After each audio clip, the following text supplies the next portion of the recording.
أعوذ بالله من الشيطان الرجيم. بسم الله الرحمن الرحيم. الرحمن علم القرآن خلق الإنسان علمه البيان. الشمس والقمر بحسبان والنجم والشجر يسجدان والسماء رفعها ووضع الميزان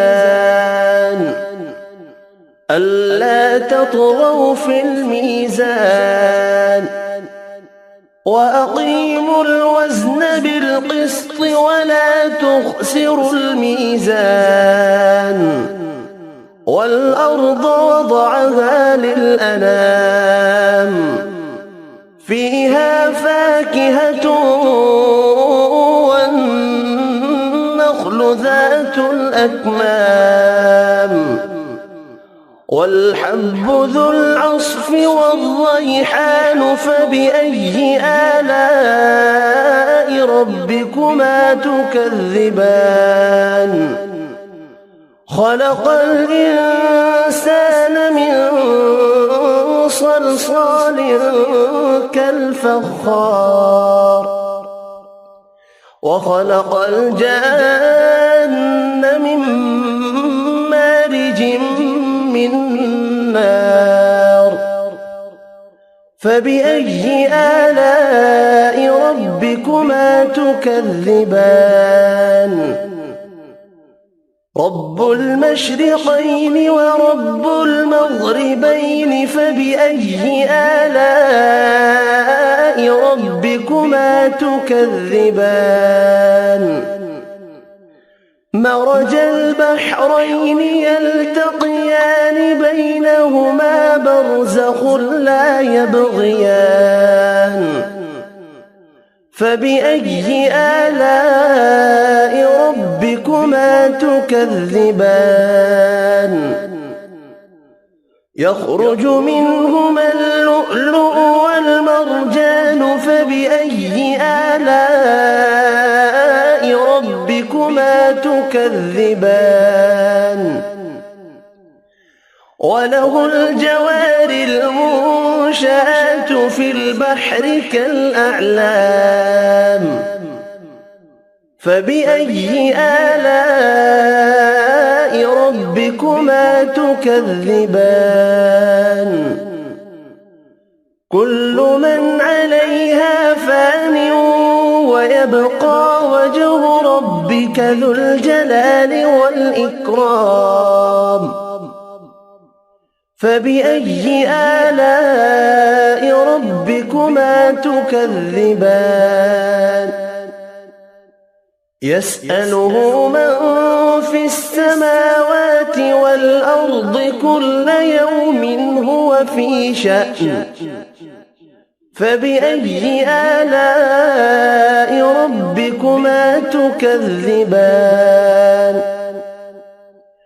سنفرغ لكم أيها الثقلان. فبأي آلاء ربكما تكذبان؟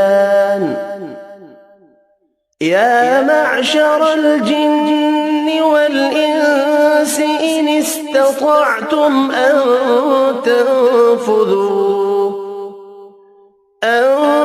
تنفذوا من أقطار السماوات والأرض فانفذوا لا تنفذون إلا بسلطان. فبأي آلاء ربكما تكذبان؟ يرسل عليكما شواظ من نار ونحاس فلا تنتصران. فبأي آلاء ربكما تكذبان؟ فإذا انشقت السماء فكانت كانت وردة كالدهان فبأي آلاء ربكما تكذبان فيومئذ لا يسأل عن ذنبه إنس ولا جان فبأي آلاء ربكما تكذبان يعرف المجرمون بسيماهم فيؤخذ بالنواصي والأقدام فبأي آلاء ربكما تكذبان هذه جهنم التي يكذب بها المجرمون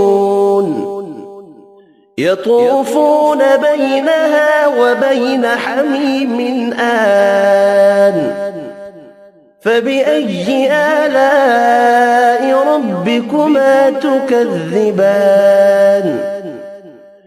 ولمن خاف مقام ربه جنتان فبأي آلاء ربكما تكذبان ذواتا أفنان فبأي آلاء ربكما تكذبان فيهما عينان تجريان فبأي آلاء ربكما تكذبان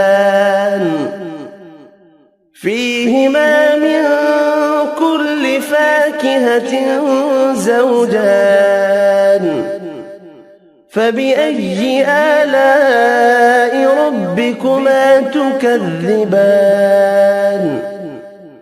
متكئين على فرش بطائنها من استبرق وجنى الجنتين دان فبأي آلاء ربكما تكذبان فيهن قاصرات الطرف لم يطمثهن إنس قبلهم ولا جان فبأي آلاء ربكما تكذبان كأنهن الياقوت والمرجان فبأي آلاء ربكما تكذبان هل جزاء الإحسان إلا الإحسان فبأي آلاء ربكما تكذبان ومن دونهما جنتان فبأي آلاء ربكما تكذبان مدهامتان فبأي آلاء ربكما تكذبان فيهما عينان نضاختان فبأي آلاء ربكما تكذبان فيهما فاكهة ونخل ورمان فبأي آلاء ربكما تكذبان فيهن خيرات حسان فبأي آلاء ربكما تكذبان حور مقصورات في الخيام فبأي آلاء ربكما تكذبان لم يطمثهن إنس قبلهم ولا جان فبأي آلاء ربكما تكذبان متكئين على رفرف خضر وعبقري حسان فبأي آلاء ربكما تكذبان تبارك اسم ربك ذي الجلال والإكرام صدق الله العظيم.